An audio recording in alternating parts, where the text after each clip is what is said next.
All right, well, welcome everyone to HCDVCC Connects, the evening edition. HCDVCC Connects is one of our outreach programs that we do on Facebook Live. This is not on Facebook Live. However, we made the decision that we wanted this to be an evening edition of the work that we've been doing for the last 2 years around HCDVCC Connects. And the whole purpose is to provide education and information for our community and our community partners. And so this evening edition that is being held on the last Thursday of each month is entitled Deliberate Dialogues. And we're looking at the intersection between domestic violence and the criminal justice system. And I thought I would look up the word deliberate. So here is a definition of the word deliberate. It means to be done consciously and intentionally. To be done consciously and intentionally, and also to engage in long and careful consideration. So throughout this year, we are deliberately and consciously looking at the intersection of domestic violence and our criminal justice system.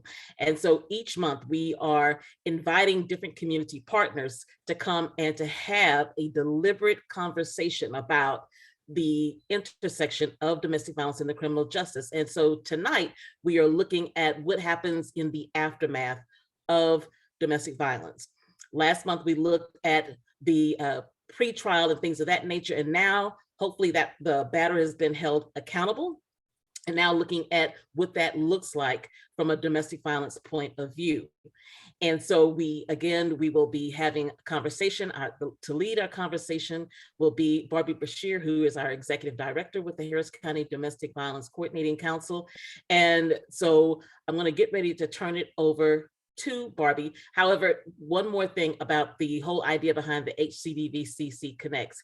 It is once again to remind our community partners and survivors about what is the goal of the Harris County Domestic Violence Coordinating Council. And it is a three-fold approach. Number one is to increase access to services and safety for survivors of domestic violence. And I think recognizing that intersection, that one way for survivors to be safe is to make sure that number two is also happening, which is holding batterers accountable.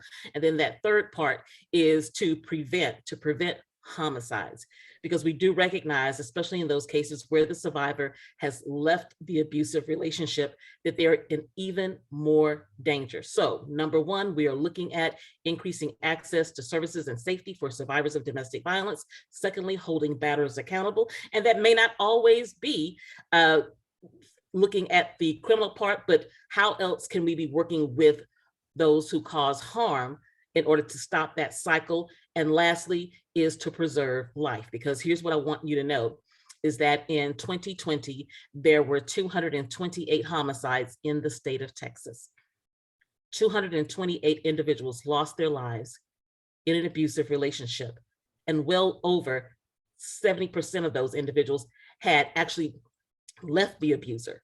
They had left, and in some cases had been gone out of that relationship for up to 1 year. So how can the criminal justice system and those of us who are working directly with survivors of domestic violence work together? So at this point, I'll turn it over now to Barbie Bashir, our executive director. Barbie? Thank you, Thesha. Thank you so much. So I'm really honored to be in this space with you all this evening, and want to thank you all for taking the time on a Thursday evening after what I'm sure has been a very long day for all of you, right? And really want to honor and thank our guest speakers. And I know that their bios are going to be located on our website, so I'm not going to read their bios, but we're just going to start with the first question and asking them to introduce themselves. Yolanda LeDay and Trina Willis have graciously agreed to spend an evening with us this evening. I have some guided questions to help us have a conversation and a deliberate dialogue. And we invite you to drop any questions you might have in the chat. We will make space and have time for direct questions from you all at the end. But if you want to go ahead and drop them in the chat as we're moving along here, please feel free to do so. So as Thisha said, tonight's focus is on post-conviction. So something has happened in the criminal justice realm, and that leads us to be talking about folks that are engaged in probation services and or release services. So there's been some kind of, there's an event that's happened. They've been held accountable for that event by a judge. There's been a sentence, and then there are repercussions to that. So I'm going to ask each of you just to spend a few minutes introducing yourselves, what your role is within your organization, what's your goal? What's the mission and goal of your organization? Yolanda, would you like to start? Yes, ma'am. Hi, my name is Yolanda LeDay. I'm with TCJ Parole Division. I've been with the state for 10 years, but with parole for almost 8 years. I've worked here at Houston 7 District Parole Office, and I am the facilitator, and I am over the domestic violence classes, as well as anger management, cognitive skills, and the victim impact panel that we have here. It's for those clients that need those classes that are imposed once they're released from CID. And I'm glad to be here. So I'll take any questions you guys have and answer them to the best of my ability. Thank you, Yolanda. I'll be right back to you with some follow-ups. Trina, would you like to introduce yourself? There you go. My name is Trina Willis. I am the Assistant Director for Harris County CSCD. I've been in this field for about 29 years. I oversee pretty much all of the operations of our probation department here, from IT to physical to staff. And so I manage about 600 plus employees here. I work with specialty courts, domestic violence, sex offenders, clients with mental health, high-risk offenders. I mean, you name it. If they're placed on supervision, then we work with them. Our mission here with Harris County is basically, our goal and mission is to use evidence-based practices to help individuals that's on supervision with us, change their criminal behavior and become productive citizens in our community, which creates a safer community for everyone. So thanks again for having me tonight. I'm interested in hearing the conversations, and hopefully I can answer some questions. Well, I'm sure that both of you will have the answers. You bring a wealth of experience and knowledge from your respective organizations. So thank you both again for being here tonight. Trina, I'd like to kind of start with probation. So just so we have one of the reasons that we're having this the deliberate dialogue is to learn just the basic functions of how things work. As Thisha talked about last month, we had Mario Gomez, who talked about bail and just helped us understand what bail is for and how that whole process works. So if we could assume for a moment that there are some of us that have no idea what probation is and what probation means. Describe to us what that is. What's the purpose? What happens? How does it come to be that somebody would be part of your services? Right. So generally we work for, of course, the courts here in Harris County, and that's misdemeanor and felony courts. And so when someone commits an offense and that person goes to court, usually the disposition is either dismissal, probation, or TDC, state jail sentencing. Here at CSCD, once a client is placed on supervision with us, then it is our goal to, for one, make sure that we give them an assessment, because we want to be able to make sure that The case assignment is correct. We want to know what type of client we're dealing with, whether it's low risk, low moderate risk, or high risk offenders, because that assessment is going to drive how we supervise and manage these clients. The courts determine the length of supervision. Misdemeanors can range anywhere from 2 to 5 years on supervision. The maximum amount of time on felony supervision is 10 years. And the probation, when a person is given probation, it's kind of like a last chance for a lot of people. And sometimes it's first time offenders. But if a client fails to successfully complete all of their conditions of supervision, then they risk the chance of being sentenced to TDC, state jail, or the local Harris County jail.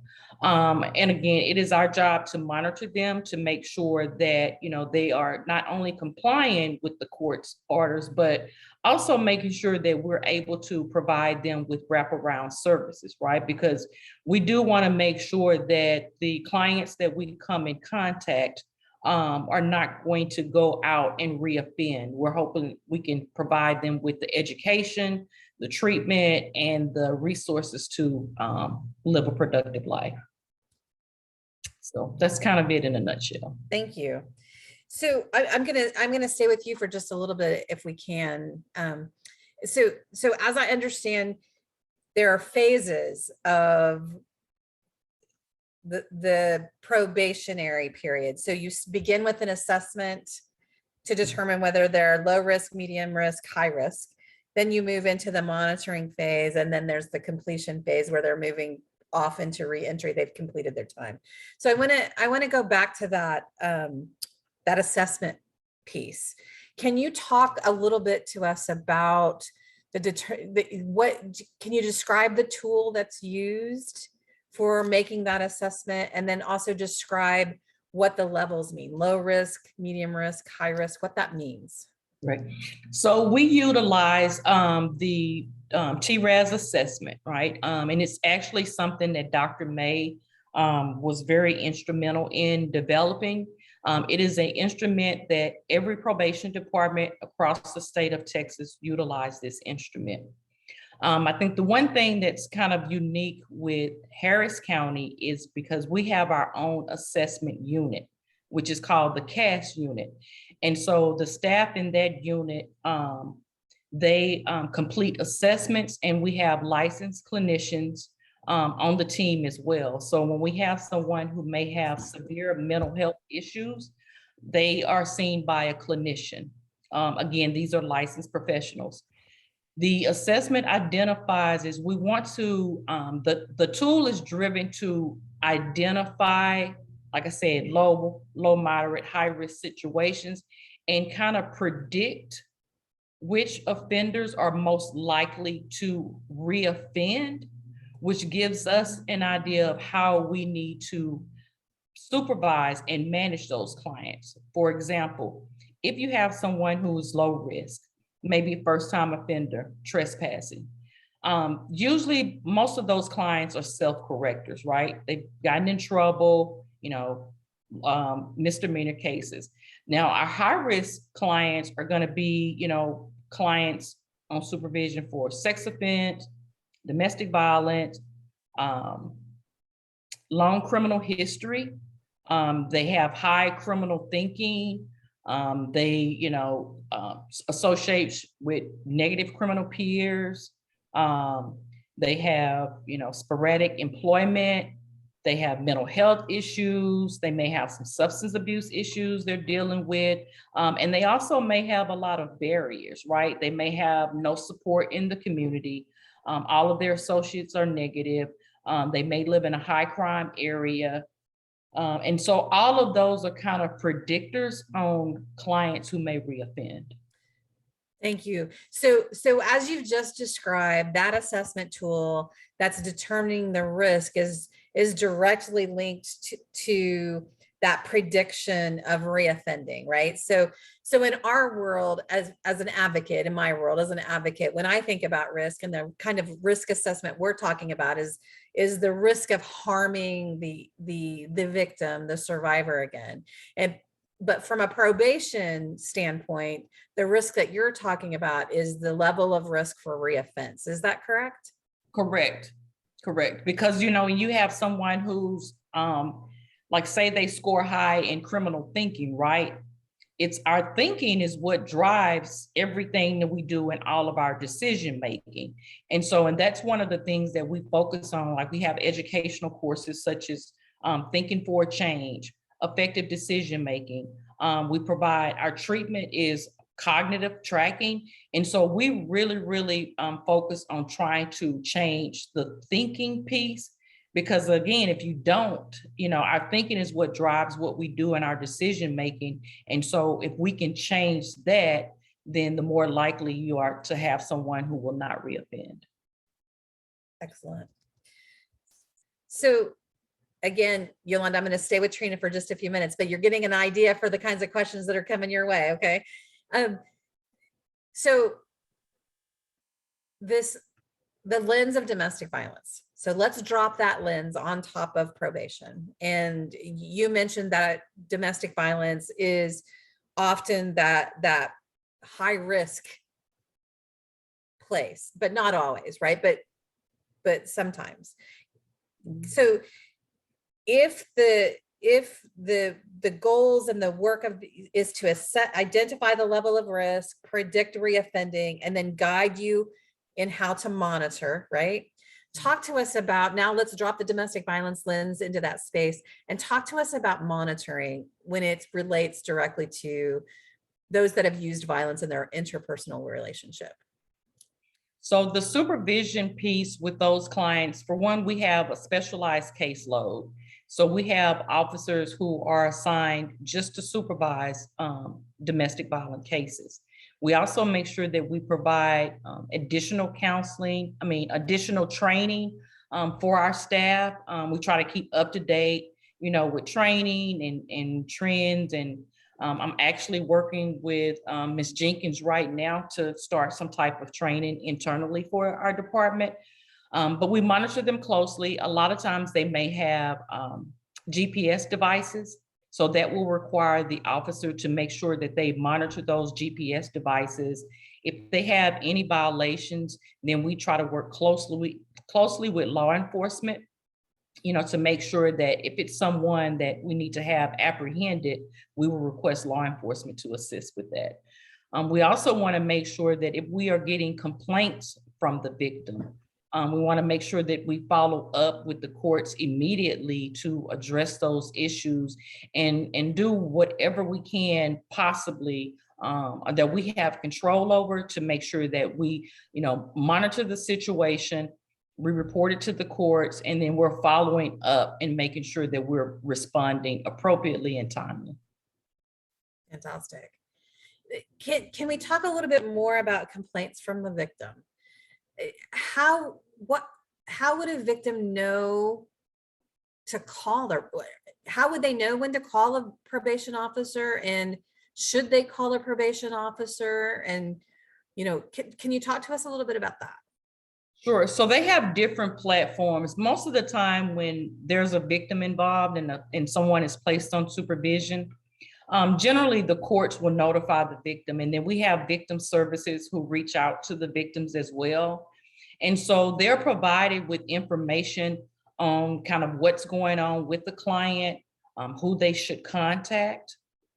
And so they have that information. And absolutely, yes, we encourage the victims to, contact the officers, because a lot of times the victims are able to provide us with information that we may not, be able to access just supervising that client. Is it standard operating procedure that all victims of domestic violence would get a call from victim services just telling them this is the probation officer, this is what you can do, this is how, giving them information? Is that something that happens routinely and as a matter of standard operating procedures? Yes, yes. Excellent, So fantastic. like I said, and we work in conjunction with the DA's office. And so like the clients know, they would either call, the probation officer, or they'll contact the DA's office. Fantastic. So I'm going to give you some breathing time, Trina, and I'm going to move to Yolanda. So in the same vein, Yolanda, can you kind of just talk to us about what parole services is, how someone comes to be part of that? Just give us that general landscape. Yes, ma'am. We normally receive the client once they're released from prison or from CID.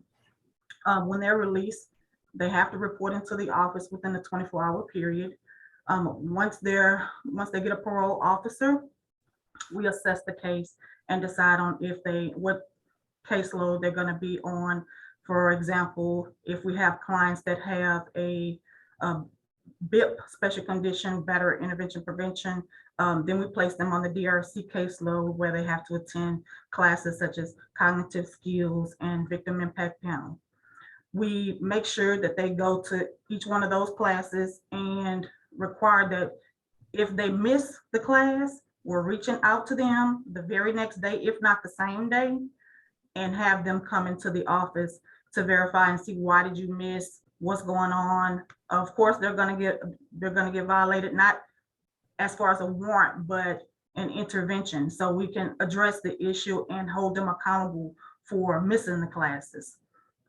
Here, we just want to make sure that the victims are protected, so we contact them if we have access to the victims' names, and make sure that they have the parole officer's phone number, and make sure they're easily accessible if and when they need to contact them.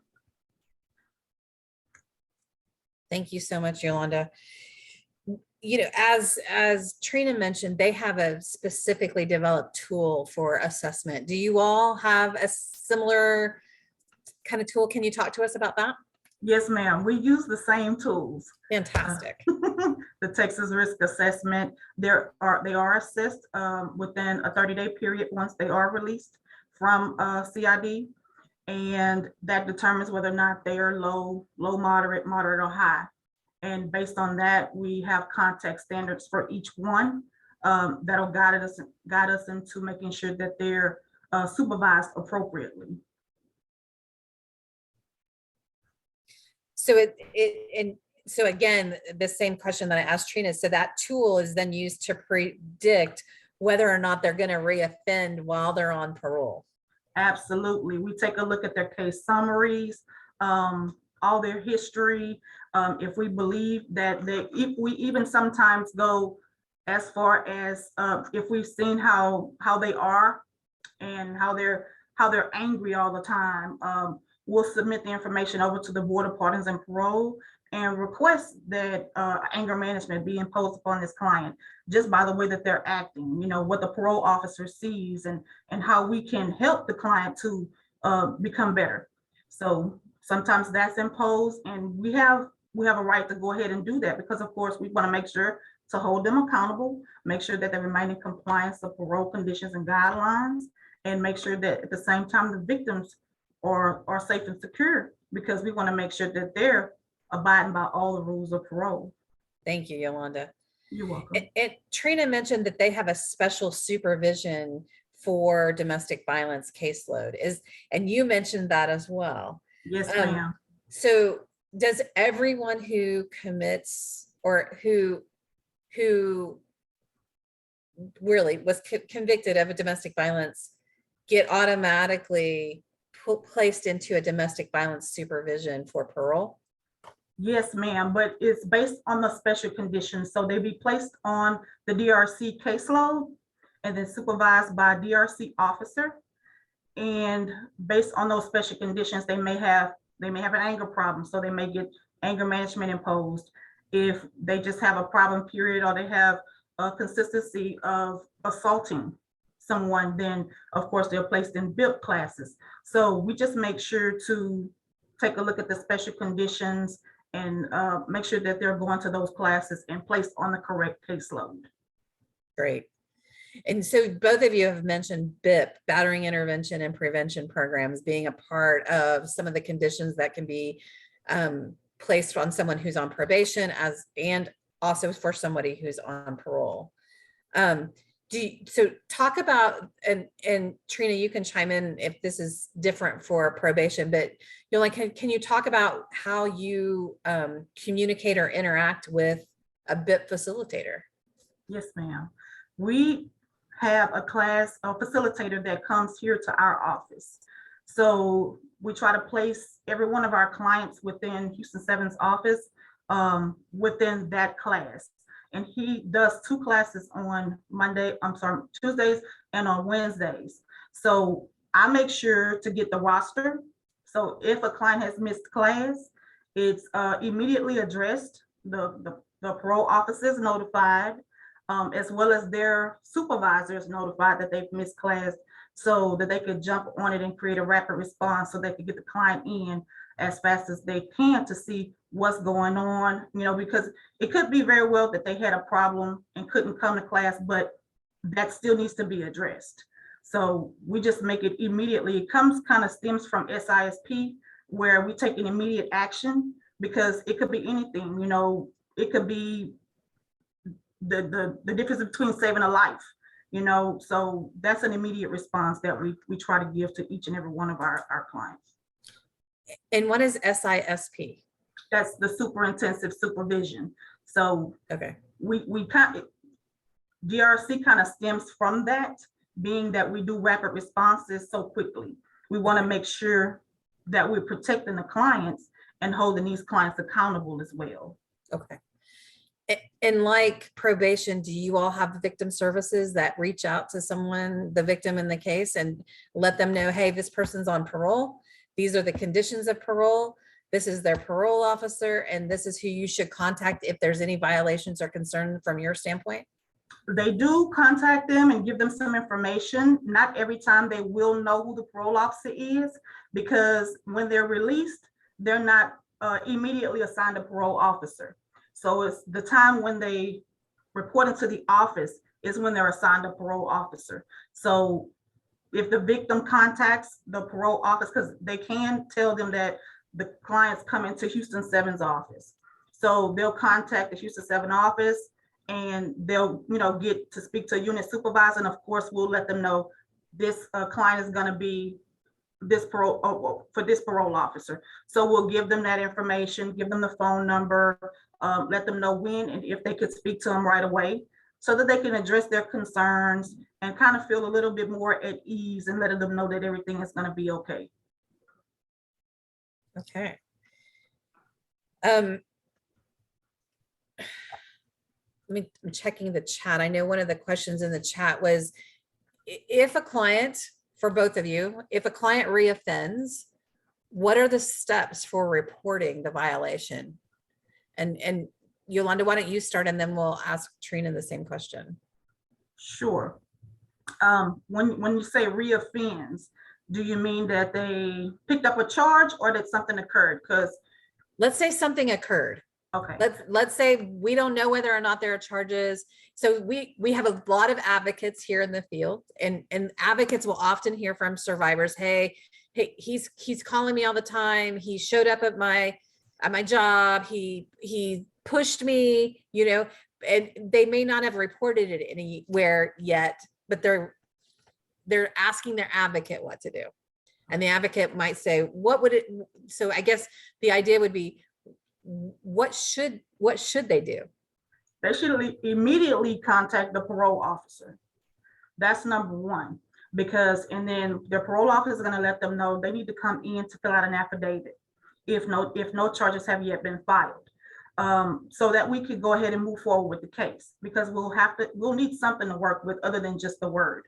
So for parole, we'll move forward in the case, and we will also communicate with the client, let them know what's going on. We'll call them into the office, find out what's going on, tell them again their conditions of parole, as well as write them up if we need to. If she fills out an affidavit or he fills out an affidavit that states, for instance, they've been hit, we're definitely going to address that. they could possibly get up to a warrant for that. So as long as we're communicating with the victim and the victim comes in and fill out an affidavit, we can move forward with the case. Many victims feel unsafe reporting things because of the threats, right? So, Right. so maybe they don't call the police for the same reason, or maybe they did call the police and no charges happened. So they want to let the parole officer know, but they don't want the parole officer to let the person know that they are telling on them. Mhm. Is there anything that can be done in that case? That's kind of a hard case, but we do respect their wishes. If they prefer not to be, not to know that they've reported them, of course, but we do let them know that's the only way that we can move forward with the case, because they're going to have to know what occurred. They're going to want to know what happened. If a warrant is issued, we have to let them know what happened. Yeah. And at the end of the day, if they do get a warrant and they go to a hearing, they're going to want to know who's the, who said this happened, Yeah. So we kind of talk to the victims and let them know you're going to be okay. If this can happen again and you don't want it to occur again. So we don't necessarily push them, but we let them know that this could possibly happen again and we don't want it to happen. So we need to act fast. Thank you, Yolanda. You're welcome. Trina, can you talk about that from the probation perspective? Yes, so if we have someone who reaches, out to our call center or just someone in the probation department, they'll be directed to the right person to speak with regarding that matter. The officers, we would not share that information with the client, just in fear of retaliation, against the victim, but however, once we're going to notify the courts immediately. And once they go to court, of course, the court and the client's attorney, it's going to be, they're going to know that the victim made the complaint against them for them, violating their protective order or, coming in contact with them. And sometimes it's not even just the client, sometimes it's the family members will, harass the victims as well. And so, we have to deal with those situations, but we make sure that we expedite it and deal with it timely and notify the courts. Yeah. Yeah. I think we're all aware that, that it's for many victims coming forward and talking to systems about the battering, about the relationship is already difficult. And then, safety becomes such a concern, right? Are there times where your victim services folks get involved when those violations calls are made by the victim? Do they get involved and do follow up and contact, reach back out to the victim and the survivor? Is that something that happens? Yeah, for supervision, that is the officer's responsibility. Because we make sure with those caseloads, again, it's a specialized caseload, right? And so we make sure that they have a smaller caseload where that officer can effectively manage that. And so if anything occurs with that client and contacting the courts and following up with the victim, that's going to be the officer with the support of their supervisor. Okay. What about for you for parole services, Yolanda, is that similar? Yes, ma'am. It's the same way. It's the parole officer's responsibility. Okay. Which I think that's a nice segue into the next question that I see on the chat. Alicia's asking, how many people do you have in victim services departments? For probation, how many victim services folks are in probation? Right now, we have a unit of 2. Okay, 2. And Yolanda? I'm not exactly sure about how many we have, but we do have a unit. Okay. In Austin. Is there a need for more? I'm sure there is a need for more. There's always room for more. Yeah. Yes. Trina, would you say that's true as well? Yes. Yeah. And is there a need for our community partners, all of us here, to help amplify that need to state and local state officials? I think definitely, Alicia, you're asking such a fantastic question. Thinking about just all the things that we've talked about so far, you both of you have specialized domestic violence units for the probation officers, the parole officers, but it doesn't sound like there's a specialized domestic violence victim services person to match those caseloads, right? And what might be possible, and what might, what could happen if there were that specialized victim services. What do you all think about that? I think, for me, it would be a great collaboration and basically support, that we could use, because, when you think about like one of the questions I think you asked is where are the gaps, right? Yep. And for me, the gaps are, just really being able to do things timely, right? And even think about kind of what happens after hours and on the weekends, and just being able to reaches out to us, being able to respond and provide them with something immediately. Thank you. What are your thoughts about that, Yolanda? I feel the exact same way. And one of the questions that you asked, you guys asked was, I have it here, is that if I had a magic wand and could change. Yeah, we were gonna get there, but you can go there right now. Our agency, what I stated was I would place a video camera like the ones the police officers wear on every abusive or assaultive client that we have until they discharge parole. You're gonna cam them up and know exactly what's going on 100% of the time. Yeah, well, wouldn't that be interesting? Right. So I have so many questions floating in my head. This is such a fantastic conversation. Again, I just thank you for this.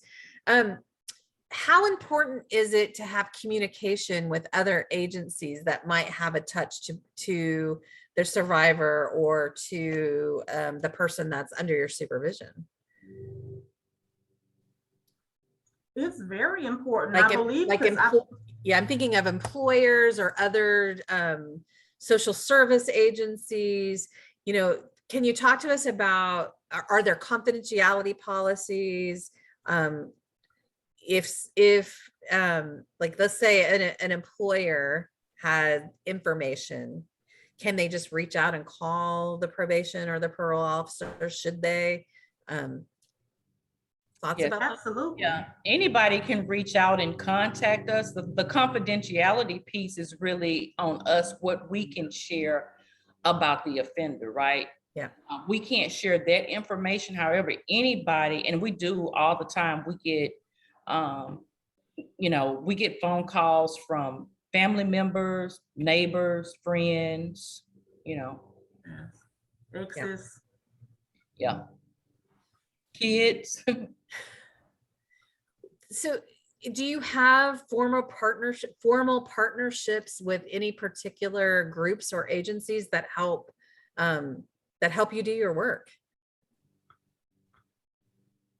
I mean, for us, we have the interagency meeting that we have. I think you're a part of. I know Alicia with some of the CSCD staff, and so we have a multiple different agencies that we meet with on a monthly basis. Yeah. So I think you're referring to the high-risk team. Yes. And definitely that's putting probation into the space of having that intense connection with other disciplines. Yolanda, I don't know whether that's a space for parole, but at some point I think that it could be, and definitely worth exploring. Right. What do you think is working? So we've touched on gaps, and we're going to come back to gaps, but what do you think is working well? If you could say that this is the thing that's working well right now, what would it be? Accountability and making sure that they're remaining in compliance with parole guidelines. We have to hold them accountable. That's what it all boils down to. That could save a life, so we have to hold them accountable. So the policy that Okay, so here's the thing. We all know there's a difference between what we believe in policy, what we have in policy, and then what happens in practice, right? So, and I think this is just true for both parole and probation, right? That what you want to have happen, what you know needs to happen for lots of reasons, and these are the gaps that we're going to talk about, don't always get to happen in practice, right?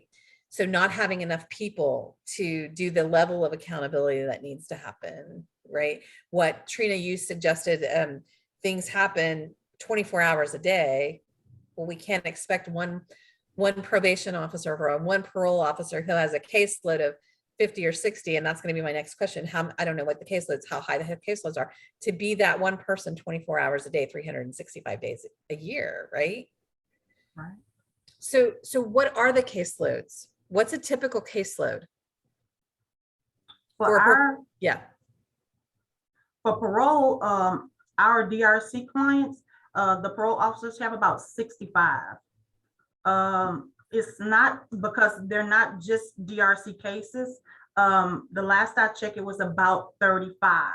So DRC clients specifically per DRC officer. So they have about 35 clients that they're supervising, domestic violence clients, just to make sure that they're remaining in compliance with parole guidelines. And like I said, I also assist in making sure, because I'm the one that checks the rosters. So if they miss the class, I'm making sure that the parole officer has wrote them up, contacted them, made an entry in our system. If they can't make contact with them to come into the office, they made an attempt to go to the house to get them into the office. If we need to, we can issue a warrant based off that because they're failing to report into the office as instructed. So we're just jumping on top of things to just make sure that and hold up accountable. Yeah. It's 35 is a pretty big caseload, right? For especially what you've just laid out and described for us is using the TRAS to assess the risk, low, medium, high. So might it look like a specialized domestic violence caseload for one parole officer is 35 high risk parolees? They're not always high risk. It depends on their supervision level, because they could be of the domestic violence, but that doesn't necessarily mean that they're high. So they could still be considered low, mod, or moderate. So it's capable of being done, because also they're not going to we're checking class based off classes. So if they're attending, we're communicating with them every week in the class. So we see them visually. If we don't see them, we're communicating with them. So it's not as hard as what it may seem, but it's capable of being done. Got it. Thank you, Yolanda. You're welcome. Trina, what about that for probation? What's the caseload size? Usually our caseloads can run anywhere between maybe 50 to 60. But again, some of those caseloads, if you have the lower risk offenders, that caseload may be slightly higher. But in addition to, our officers supervising those caseloads, we have extra support staff that assist those officers with, different things like alerts, and we have other staff that can conduct home visits. And so we make sure that, in addition to those officers that are assigned those cases, we also have support staff that can go in and make sure that, like they fill in the gaps. They can help notify the clients. We have, just like with our classes, we have support staff that when a client misses a class, misses an appointment, we have a team that does due diligence, right? If a client misses an appointment, we make sure that we are following up with that client the same day or within 24 hours. Also a piece of the due diligence, if we don't hear from them, we have people who will go out and conduct home visits. And then we have a case management system too, right? So we have different type of alerts that will send out alerts and messages to our staff and make sure that, they're able to kind of stay on top of things. Got it. What kind of requirement does somebody have to have in order to be a probation officer? What's the level of skill or expertise that that's required for the job?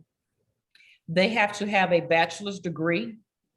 And then once we hire them, they have within a year to be certified. And so they have to go through a week-long training, CSO certification, and they have to pass that in order to remain to be an officer.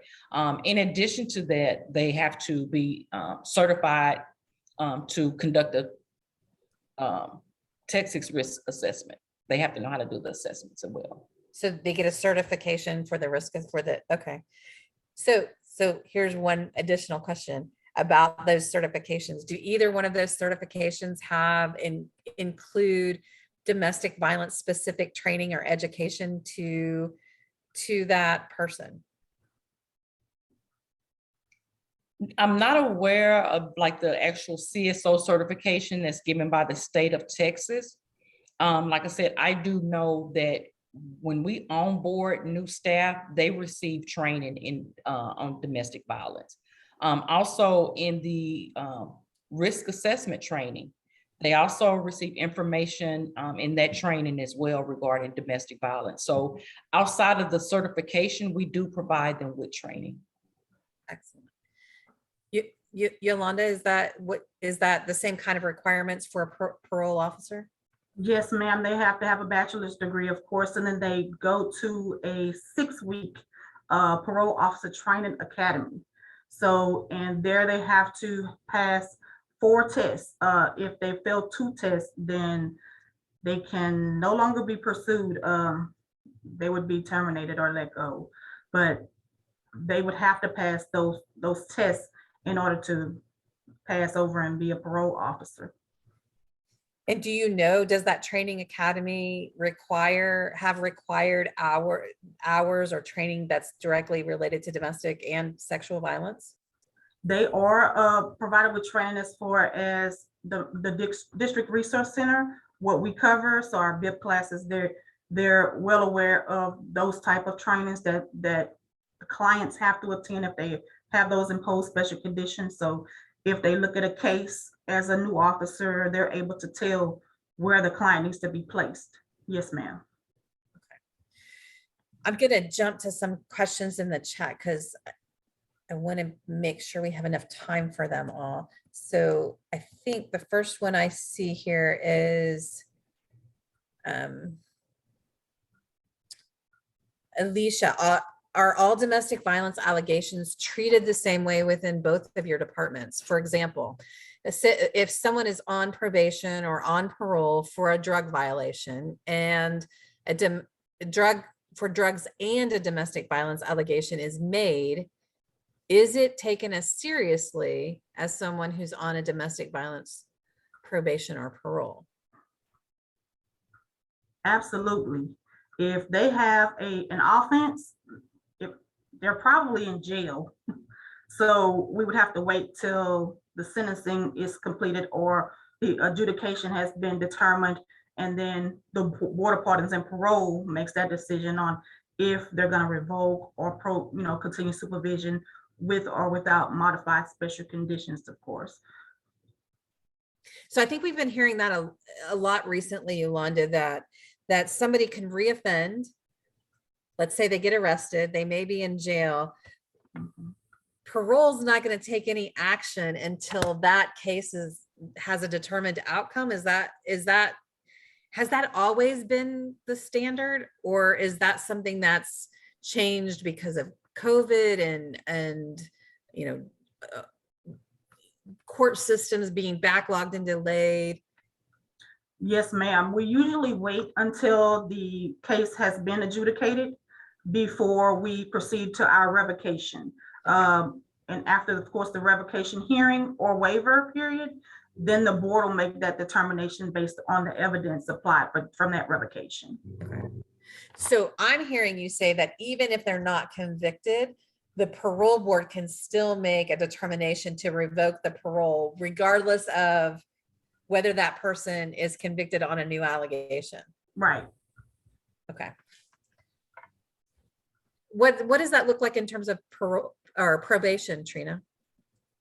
If someone is if someone is on supervision and they are arrested for a new offense, again, that is a case review is prepared and that information is submitted to the courts, and the courts will issue a warrant, and the client, and then the courts will basically, it's up to the courts to determine whether they will issue a warrant or have that client, report to court to be reprimanded. And in the meantime, until it is resolved, we still make sure that we supervise them until that case is resolved, whether it's, dismissed or whatever happens to it. We still maintain supervision with that client, but it's the courts determine the outcome. Okay. If someone has a new allegation and while they're on probation, does it go back to the same judge in the same courtroom, or might that be a different courtroom? It depends, because if it's a misdemeanor case, right? So so whatever the new offense is, it depends on whether it's a misdemeanor or felony. Okay. But the case that they're on supervision, the allegations will go back to that court. Okay. So let's say that it's a felony court that's supervising their probation period, and then they commit, they're accused of a misdemeanor offense. Mm-hmm. They could essentially have two different judges over their case at the same time. Is that right? Correct.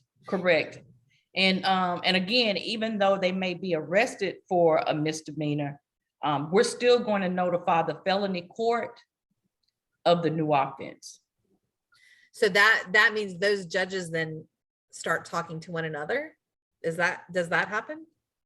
A lot of times, yes, some of the courts will work with each other. The client's defense attorney will let, one court know that they have another case pending in this court, and just kind of work it out through the judicial process. Yeah, thank you. So I think what we're starting to see is there's a lot of communication that needs to happen, right? That's totally dependent on human beings. And human beings are of course fallible. We all are, and we're all busy. So, I think we're starting to see how easy it is to have gaps in the system. It's pretty easy for that to happen. And without systems of formal communication developed, it can become really tricky, I think. Mm-hmm. Does that make sense? Right. There's another question in the chat. What does the 1 year training consist of? I'm not sure about a 1 year training. Yeah, I think that there was a week. So a probation was a 1 week training. Is that correct? Well, one of the requirements is they have to go through a certification, and that training is for 1 week. And the state gives someone 12 months to take that course, and you have to pass it in order to stay and be certified as a CSO. Okay. And for parole, it's 6 weeks at the academy, and they have to pass those courses, or they cannot become a certified parole officer. Yes, ma'am. And what does that training consist of? Do you know? It's extensive. They cover all parole policy, procedures, and guidelines. They cover all type of caseloads, the different type of caseloads. We have super intensive supervision. We have the therapeutic community. We have the special needs. And of course, we have the District Resource Center, and regular. So we cover a multitude of all those and everything they need to know about being a parole officer. Got it. And so just so that I'll be clear, right? So as far as the training, now when we hire people, we have a 2-week academy. So they have the 2 weeks academy that they have to complete, and they have to cover everything and pass through that. Okay. And then the CSO certification, that's another week. And so they're, like within their first year of training, they have multiple weeks of training that they have to actually complete and tests they have to pass. But as far as you asked the requirement with CSO certification, but I just want to be clear, like we don't have a 6-week academy, But we have, where they start out, when they first start, it's 2 weeks. And then they start to get kind of some on-the-job training. And then they'll go back in for TRAS certification, and they may take a week. So once you add it all up, it probably equals to about 6 or 8 weeks of intensive training that they received throughout their first year. Okay.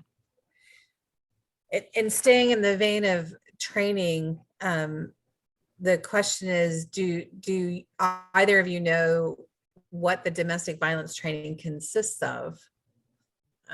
Is there a specific curriculum that's used? Is there maybe an outside agency that's coming in? Yes, we have a training department.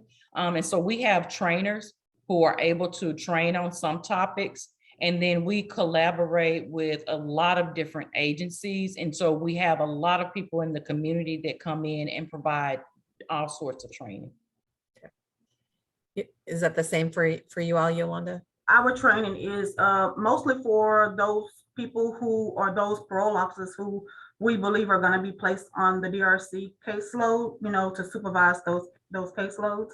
So they usually have 3 trainings that they have to attend, which is like the T for T, which is the training for teachers, where they have to attend because they'll be facilitating anger management and cognitive skills classes. And of course, there's another one for anger management and then cognitive skills that they have to attend. Thank you. You're welcome.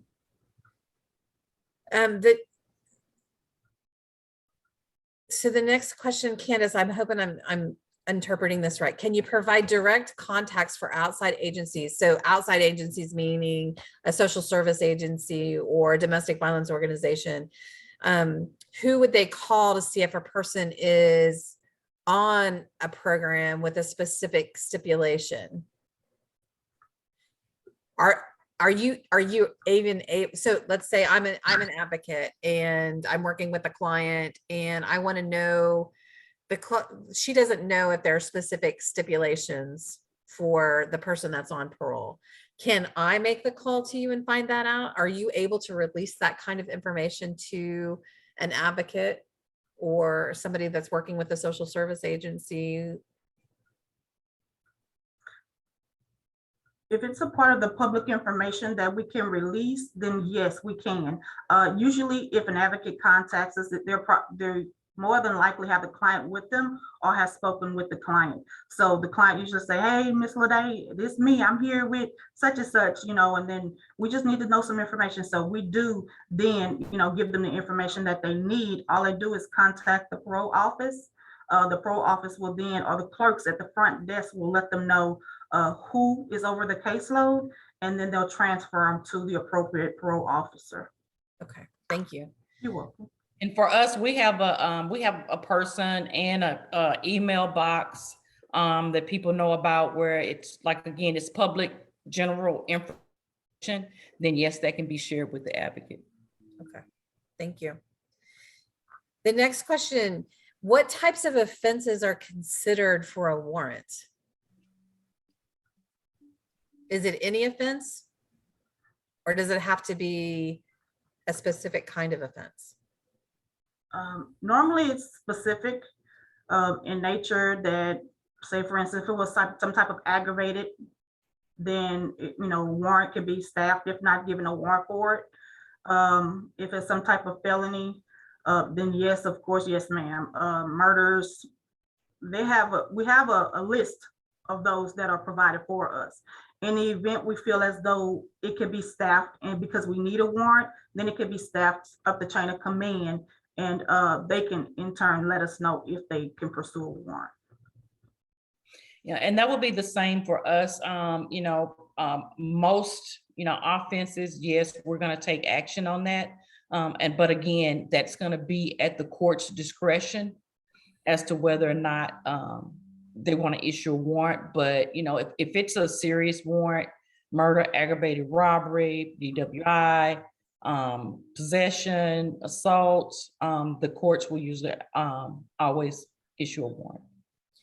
There's a couple of specific examples tied to that. And one is if a client's ordered not to have contact with the victim, but they continue to harass and torment that victim, or they've been ordered to house arrest and they continue to go to the victim's home, could that result in a warrant and or reprimand?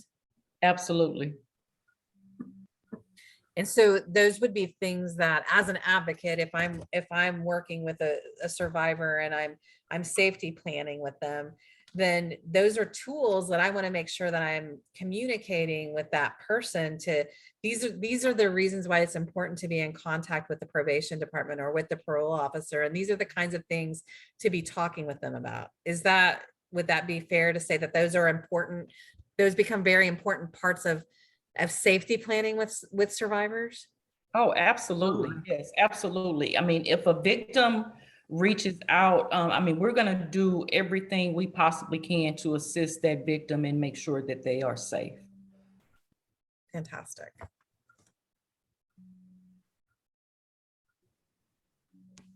Not seeing any other questions right now in the chat. I hope I didn't miss something. So please continue to ask your questions, because my last question is going to be going back to that magic wand. You know, you both of you have, I mean, it's obvious that you know this work like the back of your hand, right? You've been doing this a long time. You've seen a lot. Trina, you shared with us 29 years, and Yolanda, what, 10 years? So, I mean, that's a lot of investment of your professional history, just your ticking off the years of your life, right? And if you could make things better, and I want to be specific with the lens of those domestic violence caseloads, right? If you had a magic wand and you could magically make something different or better, what would it be? Well, if I had a wand and I could magically make something better, I would say to be able to track the clients 24/7. And if they violate, we are immediately able to respond. Yeah.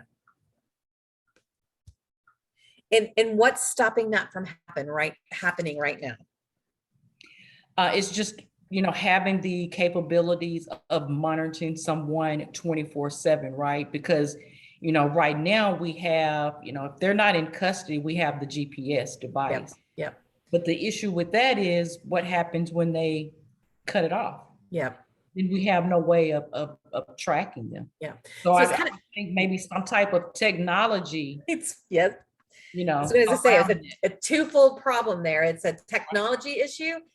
It's a people power issue, right? So it's resources are needed for the technology and resources are needed for the people. Right. Is that fair? Yes. Yeah. That video camera will come in handy. Yolanda is going to get those cameras on those people. Or a chip. Right. A microchip with real-time capabilities that I can see what's happening right from my phone, right? Right. Yeah. Anything that you would add? Is there anything that you think you have an audience here? I think I'm going to assume many of the folks in the audience. Well, wait a minute. I did miss an important question, because there's a case that was reviewed. The Domestic Violence Coordinating Council reviews domestic violence homicides and looks for gaps in services. And one of the things that came up recently in some review, one of the fatality reviews, was that the woman who was killed was on probation herself for something else, right? Mm-hmm. And she happened to be involved in a violent relationship. So we've heard you both talk about domestic violence specific caseloads and how that gets monitored, and there's some training around that. Do probation officers or parole officers ever talk to the person that they're supervising about what's happening in their personal relationship right now? Yes. Yes, they do. And again, this goes back to training and resources. They do have those conversations with the clients, and they are able to assist the clients if they need to you know, like maybe go to Hawk. And we've had other, like I said, other agencies that our officers can refer the clients to for some type of assistance. Yeah. Is that the same for? Same thing here, the parole officer, of course, because they do have that office visit, you know, so they could feel free to come in, speak with the officer, tell them what's going on. If they need a different place to stay, then we can assist them in trying to find a different place for them to stay, you know, anything to try to maintain and make sure that they're safe. Yeah. Right. Yeah. And we also encourage them to follow up, right, and get a protective order and follow up with the police and make sure that, you know, you're filing reports. Yeah. Right. Fantastic. You know, I think that magic wand, that technology, resources for technology and resources for people cannot be underscored here. I mean, it can't be underscored enough. It can't be talked about or stressed enough. And I think that's the same across systems and across organizations. You know, we all try to do the best that we can with what we have. One of the things that's, I think, significant here is just having the two of you share the knowledge that you have with this audience, because they're interfacing and working directly with survivors every day. And that when they become informed, they're able to inform those that they're working with. Because there's no way any one person can know everything that they need to know, right? So this is incredibly valuable to our work and to our field, to have such wonderful partners in the two of you and in the two of your organizations and agencies. And we want to extend the same partnership back by providing training and being a resource and offering information to your staff, to your support teams. So just know that you know, the coordinating council is always here for you. Many of these other organizations that are here are here for you. We can certainly make those connections. So thank you for that. I'm not seeing any other questions in the chat. Do you have any closing remarks that you'd like to make? I would just like to ask a question that you asked initially, only because we know what we do, but when we give you our information, you could probably see it a little bit better on the outside. So do you see any gaps, or anyone, if anybody can reply, that we may have that we can, you know, try to fix, you know, to make everything go a lot smoother? I know they're out there, and I'm going to give folks in the audience, if you want to unmute yourself and speak directly, please do so now. If you want to drop that in the chat, please do that as well. Any thoughts about Yolanda's question before I jump in? Have you observed, or do you know of any gaps from probation or parole? I'm thinking about the clients that you interface and work with. You've heard them express to you, these are some challenges. Thoughts?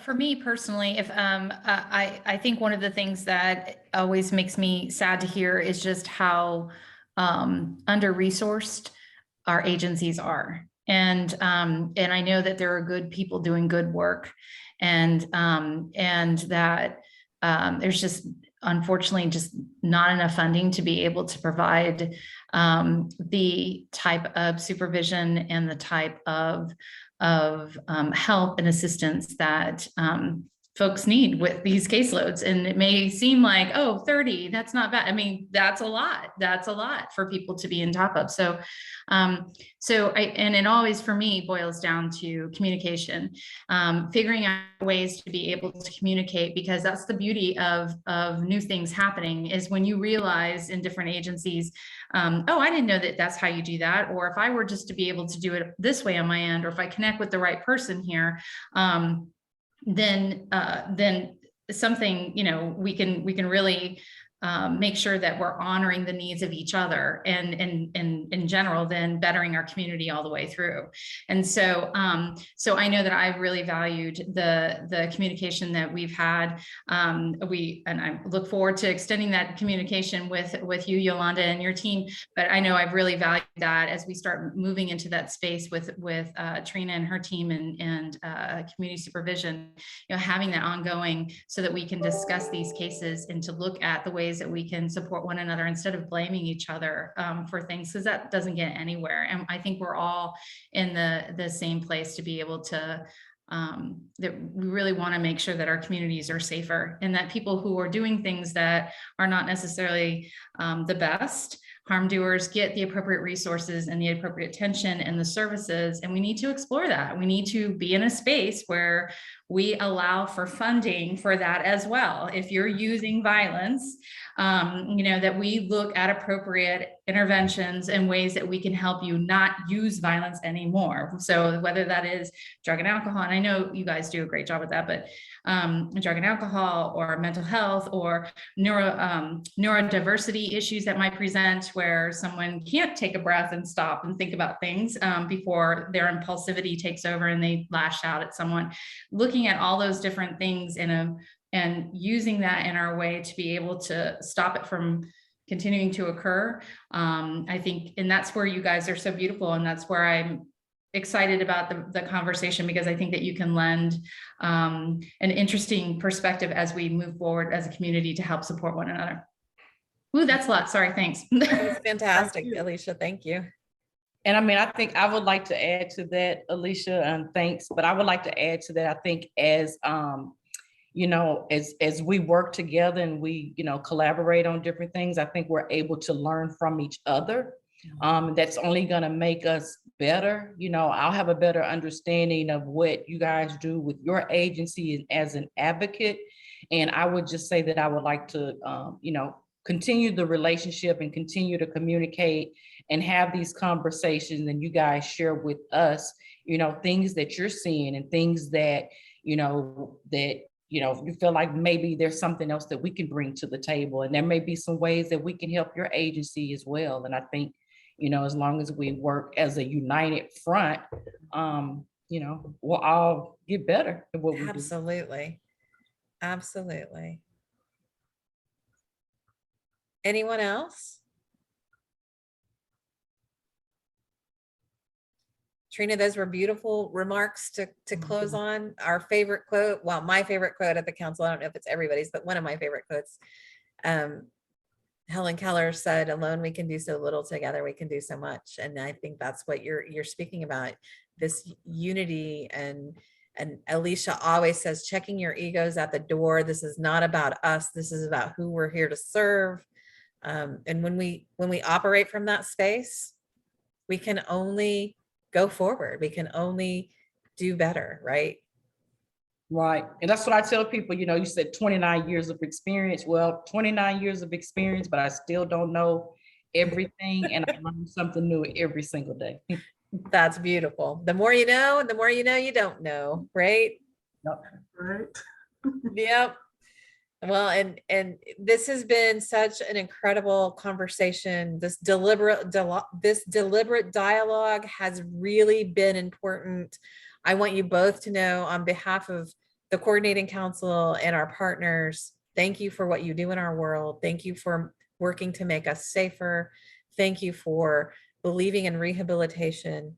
And thank you for sharing your Thursday evening here with us. Thank you. And thank you, Rebecca, for monitoring our chat and keeping us all together. She will be putting this recording together and dropping it into the Domestic Violence Coordinating Council's website. If you want to see last month's website recording, it is also on the website. Our next offering will be May. So May, we will be talking about the court system. So we hope to see you. Don't remember the exact date, but it's the last Thursday of May. We hope to see you back here. Thank you all. Thank you for what you do in our world. Have a beautiful evening.